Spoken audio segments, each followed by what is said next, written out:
Hello everyone, welcome to my channel Anvesha classes. आज आपण bank मॅनेजरला न्यू पासबुकसाठी आपलं ओल्ड पासबुक हरवलं आहे आणि न्यू पासबुक आपल्याला मागवायचं आहे, त्यासाठी रिक्वेस्ट करणारं लेटर लिहिणार आहोत। To the manager, bank name, bank address, date, subject, request for a new passbook for account number.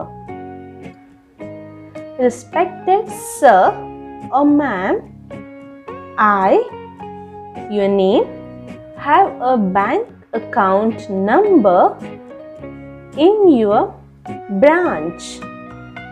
Regret to inform you that I have lost my passbook.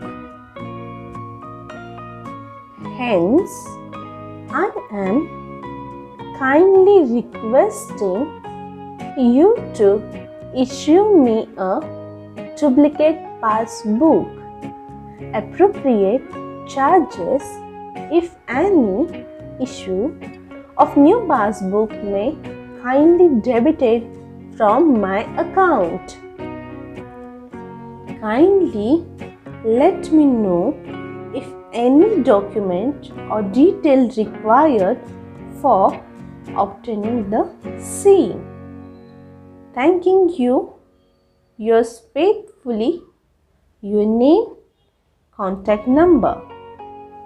आजच्या व्हिडिओमध्ये आपण बँक मॅनेजरला न्यू पासबुक इश्यू करण्यासाठी request कशी लिहायची ते letter पाहिलं आहे। इथे टू द मॅनेजर यानंतर तुम्हाला तुमच्या बँकचं जे नाव आहे ते लिहायचं आहे, त्यानंतर बँकेचा ॲड्रेस लिहायचा आहे। डेट, इथे ज्या डेटला आपण लेटर लिहत आहोत ती डेट लिहायची आहे। त्यानंतर सब्जेक्टमध्ये इथे आपल्याला आपला अकाउंट नंबर काय आहे तो इथे मेन्शन करायचा आहे। त्यानंतर आय, इथे तुम्हाला तुमचं नाव लिहायचं आहे। आय डॅश म्हणजे तुमचं नाव लिहायचं आहे। Have a bank account number, इथे पुन्हा एकदा आपला बँक अकाउंट नंबर लिहायचा आहे। इन युअर ब्रांच, ज्या सिटीमध्ये आपली ब्रांच आहे, ज्या ब्रांचला आपण लिहिणार आहोत त्या ब्रांचचं एरियाचं नाव आपल्याला इथे लिहायचं आहे। त्यानंतर थँकिंग यू युअर्स फेथफुल, नंतर इथे तुम्हाला तुमचं नाव लिहायचं आहे आणि आपला कॉन्टॅक्ट डिटेल्स जे कॉन्टॅक्ट नंबर आहे तो आपल्याला इथे मेन्शन करायचा आहे। अशा पद्धतीने तुम्ही हे लेटर लिहू शकता। आय होप तुम्हाला हा व्हिडिओ आवडला असेल, युजफुल वाटला असेल। जर व्हिडिओ आवडला असेल तर नक्की व्हिडिओ लाईक करा आणि तुम्ही चॅनलवरती नवीन असाल तर चॅनलला नक्की सबस्क्राईब करा। थँक्यू।